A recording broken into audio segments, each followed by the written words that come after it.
এখানকার পয়সা দিয়ে তারা পড়াশোনা করে, অথচ তাদের জ্ঞানটা অন্য দেশে নিয়ে যাচ্ছে, বা আমাদের যদি বাংলাদেশের কথাই বলি সেখানে নিয়ে যাচ্ছে। সেখানে যাও তারা ভালো কিছু করতে পারছে না, দুদিক থেকেই ক্ষতি। এই বিষয় সম্পর্কে প্রেসিডেন্ট ট্রাম্পের কি প্রতিশ্রুতি আছে? ইমিগ্রেন্টদের আমরা কিন্তু করুণা করছি না, তাদেরকে নিয়ে আসার অর্থ এই না যাতে তাদের নিজের দেশে থাকতে পারছেন না বলে তাদেরকে নিয়ে আসছি তা না। সুতরাং এই যে আপনার ধারণাটা চেঞ্জ হওয়া যে আমাদের নিজেদের স্বার্থই দরকার, এইবারের তার Presidency will be I think it will be different from his first 4 years. আমাদের এনাফ সাপ্লাই নেই, যে পরিমাণ আমাদের দরকার মেধার আর যে পরিমাণ প্রডিউস করছে আমেরিকান শিক্ষা প্রতিষ্ঠানগুলো, তার থেকে যে ইমব্যালেন্স আছে, ইমব্যালেন্সটা এটা ঝুঁকছে আমাদের, কমটা হচ্ছে আমাদের এই দেশ থেকে আমরা পাচ্ছি না। স্টুডেন্ট যারা আসছেন এখানে, স্টুডেন্ট ভিসা নিয়ে যারা আসছেন, উচ্চশিক্ষার জন্য যারা আসেন, পিএইচডি ডিগ্রি যারা করেন, তাদেরকেও চলে যেতে হয় এবং তারা আবার নির্ধারিত 5 বা 6 বছরের আগে আসতে পারেন না। এক্ষেত্রে সবার জন্যই ক্ষতি। যেমন এখানকার পয়সা দিয়ে তারা পড়াশোনা করে, অথচ তাদের জ্ঞানটা অন্য দেশে নিয়ে যাচ্ছে, বা আমাদের যদি বাংলাদেশের কথাই বলি সেখানে নিয়ে যাচ্ছে। সেখানে যাও তারা ভালো কিছু করতে পারছে না, দুদিক থেকেই ক্ষতি। এই বিষয় সম্পর্কে প্রেসিডেন্ট ট্রাম্পের কি প্রতিশ্রুতি আছে সেটা যদি আপনি বলেন, তাহলে যারা এই পিএইচডি ডিগ্রি নিয়ে এখানে বা স্টুডেন্ট ভিসা নিয়ে যারা এখানে আসেন, তারা একটা সিদ্ধান্ত নিতে পারবে। অ্যাটর্নি অশোক কর্মকার। ধন্যবাদ। প্রেসিডেন্ট ট্রাম্পের পূর্ববর্তী সময়ে যে ধারণাটা ছিল তার থেকে আমার ধারণা হচ্ছে যে, আমি যেটা মনে করছি যে উনি অনেকটাই পরিবর্তন হয়েছে ওনার, বিকজ আমেরিকান কম্পিটিটিভনেস, যেটা আমার ধারণা এলন মাস্ক এবং যারা অন্যান্য বিলিয়নার আছেন তারা কিন্তু বোঝাতে পেরেছেন যে আমেরিকাকে যদি ওনার, আপনারা জানেন যে আমেরিকা ফার্স্ট একটা নীতি আছে প্রেসিডেন্ট ট্রাম্পের, কথাই আছে আমেরিকা ফার্স্ট। ওনার মেগা যেটা আছে, মেগা আন্দোলন। তো আমেরিকা ফার্স্ট হওয়ার ক্ষেত্রে যে আমেরিকাকে যারা ফার্স্ট রাখতে পারে তারা হলো মেধা হলো আমাদের, আমি আগেই বলেছিলাম যে আমাদের এনাফ সাপ্লাই নেই, যে পরিমাণ আমাদের দরকার মেধার আর যে পরিমাণ প্রডিউস করছে আমেরিকান শিক্ষা প্রতিষ্ঠানগুলো, তার থেকে যে ইমব্যালেন্স আছে, ইমব্যালেন্সটা এটা ঝুঁকছে আমাদের, কমটা হচ্ছে আমাদের এই দেশ থেকে আমরা পাচ্ছি না, মানে সাপ্লাইটা কম হচ্ছে। তো সাপ্লাই ডিমান্ডের থিওরি যদি আপনি ধরেন, সুতরাং আমাদের দরকার হবে মেধার নতুন মেধা, ভালো মেধা বিশ্বের অন্য জায়গা থেকে আনাটা আমাদের জন্য জরুরি।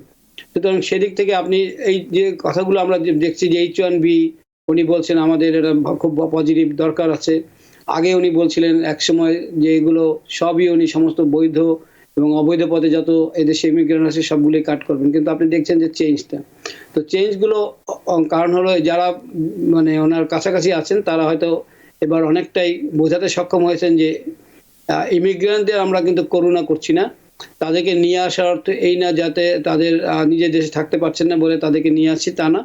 সুতরাং এই যে আপনার ধারণাটা চেঞ্জ হওয়া যে আমাদের নিজেদের স্বার্থই দরকার, American competitiveness in 21st century, America first this time or in 21st century, সেখানে আমাদের এগিয়ে থাকতে হলে আমাদেরকে মূলত যারা ট্যালেন্টেড পিপল তাদেরকে নিয়ে আসতে হবে। সুতরাং সেদিক থেকে আমি বলতে পারি যে যারা এদেশে পড়াশোনা করছেন, প্রেসিডেন্ট ট্রাম্প এর আগে একটা মন্তব্য করেছিলেন যারা এদেশে পড়াশোনা করছেন তাদেরকে নিয়ে, যে একটা পজিটিভ মন্তব্য করেছেন যে তাদেরকে এদেশে রেখে দেওয়ার জন্য, তাদের থেকে যাওয়ার জন্য কোনো কাজ করতে পারেন।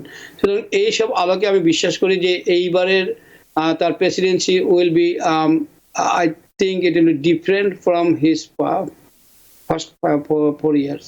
কারণ হলো এখন অনেক জিনিসই উনি, আমার ধারণা উনি অনেকটাই বুঝতে পেরেছেন, অথবা অনেক কথাই প্রথম বছরে আপনারা অনেকেই জানেন যারা পলিটিক্স নিয়ে কথা বলি, যদি আমার মূল এটা না, পলিটিক্স আমার মূল বিষয় না সেই অর্থে, তবে বলি পলিটিক্স যারা প্রথমবারে যা প্রেসিডেন্ট যারা থাকেন তারা যেভাবে একটা পলিসি নিয়ে আগান, পরের বছরে তারা ভিন্ন। তার কারণ হলো তাদের দ্বিতীয় আর তৃতীয়বার হওয়ার আর কোনো স্কোপ নেই, 16 বছর ক্ষমতায় থাকার কোনো জায়গা নেই আমেরিকায়, সেটা একটা সমস্যা।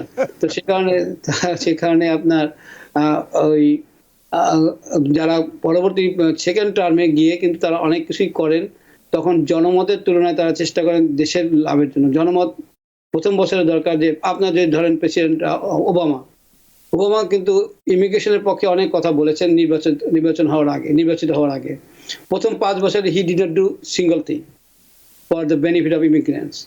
শেষ বছরে এসে উনি যখন শুরু করলেন তখন ওনার সময় শেষ টার্মে, তখন কিন্তু ওনার সময় প্রায় শেষ, কিন্তু উনি তখন অনেক ভালো কাজ করার জন্যই করলেন এবং জনমতের বিপক্ষে গেলেও উনি চেষ্টা করেছেন করতে, কারণ তখন উনি জানেন যে সেকেন্ড টার্মের পর থার্ড টার্ম আসছে না। সুতরাং it is true about president Trump too, যে থার্ড টার্ম না থাকার কারণে সেকেন্ড টার্মে তারা ভালো কিছু করতে চাইবেন, যেটা মাধ্যমে তারা চাইবেন নিজেদেরকে মানে তার মানে আপনার আলোচনার মধ্যে দিয়ে যেটুকু আমরা বুঝতে পেরেছি যে প্রেসিডেন্ট ট্রাম্প যে আগে 4 বছরের 16 থেকে 20 বা 21 পর্যন্ত যখন ছিলেন, সেই সময়ের প্রেসিডেন্ট ট্রাম্প এবং এবারের প্রেসিডেন্ট ট্রাম্পের মধ্যে রাজনৈতিক ট্রাম্প হিসেবে যথেষ্ট পরিপক্ক। নিউ ইয়র্ক থেকে সম্প্রচারিত TVN 24 টেলিভিশন বিশ্বজুড়ে বাঙালির কণ্ঠস্বর।